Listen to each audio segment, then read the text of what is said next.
নমস্কার বন্ধুরা, আমার ছোট্ট চ্যানেলে তোমাদের সকলকে স্বাগত জানাই। তোমরা কি এই জায়গাটা চিনতে পেরেছো? হ্যাঁ, এটাই হচ্ছে ঋষিকেশ। বিগত কিছু মাস আগেই আমরা সেখানে গিয়েছিলাম।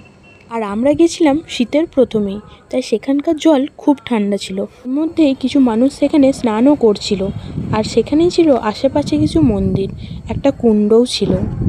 তারপর সেখান থেকে দেখতে চলে গিয়েছিলাম রামঝুলা আর লক্ষ্মণঝুলা। ব্রিজের ওপর দিয়ে যাওয়ার সময় একটু ভয় লাগছিল তো বটে, তবে আনন্দও পেয়েছি খুব। চলো আজকের মতো এই অবধি, দেখা হচ্ছে আবারও পরের ভিডিওতে। টাটা। নমস্কার বন্ধুরা, আমার ছোট্ট চ্যানেলে তোমাদের সকলকে স্বাগত জানাই। তোমরা কি এই জায়গাটা চিনতে পেরেছো? হ্যাঁ, এটাই হচ্ছে ঋষিকেশ। বিগত কিছু মাস আগেই আমরা সেখানে গিয়েছিলাম। আর আমরা গেছিলাম শীতের প্রথমেই, তাই সেখানকার জল খুব ঠান্ডা ছিল। এর মধ্যে কিছু মানুষ সেখানে স্নানও করছিল। আর সেখানেই ছিল আশেপাশে কিছু মন্দির, একটা কুণ্ডও ছিল।